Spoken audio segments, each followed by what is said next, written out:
লম্বা সময় ধরে বাংলাদেশ ক্রিকেট বোর্ডের অভিভাবকের ভূমিকায় এককভাবেই ছিলেন নাজমুল হাসান পাপন। রাজনৈতিক পালাবদলের পর পাপনের অনুপস্থিতিতে ক্রিকেট বোর্ডের কার্যক্রমে নেমে এসেছে স্থবিরতা। রাজনৈতিক পট পরিবর্তনের পর প্রায় সকল পরিচালকই চলে গিয়েছেন আড়ালে। বোর্ড সভাপতি নাজমুল হাসান পাপনের কোনো খোঁজ নেই। এমন অবস্থাতেই বুধবার জরুরি বোর্ড মিটিং ডাকা হয়েছে, যেখানে উপস্থিত থাকতে বলা হয়েছে বিসিবির সকল পরিচালককে। এবারের বোর্ড সভা বিসিবির কার্যালয়ে না হয়ে অনুষ্ঠিত হবে জাতীয় ক্রীড়া পরিষদে। এই সভায় যোগ দেওয়ার কথা রয়েছে নাজমুল হাসান পাপনেরও, তবে তিনি যোগ দিবেন অনলাইনে। জানা গেছে এদিন পদত্যাগ করতে পারেন পাপন। বিসিবির নতুন সভাপতি কে হবেন সেটা নিয়েও সিদ্ধান্ত আসতে পারে। বিসিবির সভাপতির পদে সাবেক অধিনায়ক ফারুক আহমেদকে নিয়ে গুঞ্জন শোনা যাচ্ছে।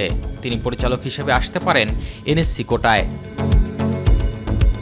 ইতিমধ্যে পদত্যাগ করেছেন ক্রিকেট অপারেশনসের দায়িত্ব পালন করা জালাল ইউনুস। এনএসসির মনোনীত পরিচালক ছিলেন তিনি। পদত্যাগ করতে বলা হয়েছিল জাতীয় ক্রীড়া পরিষদ মনোনীত আরেক পরিচালক আহমেদ সাজ্জাদুল আলম ববিকেও, তবে তিনি এখনও পদত্যাগ করেননি। বিসিবির গঠনতন্ত্র অনুযায়ী বোর্ড সভা অনুষ্ঠিত হওয়ার জন্য কমপক্ষে 9 পরিচালকের উপস্থিতি আবশ্যক। ক্রিকেট বোর্ডের ভবিষ্যৎ অনেকাংশে নির্ভর করছে এই বৈঠকের উপর। এস এম আরিফ, মাই টিভি।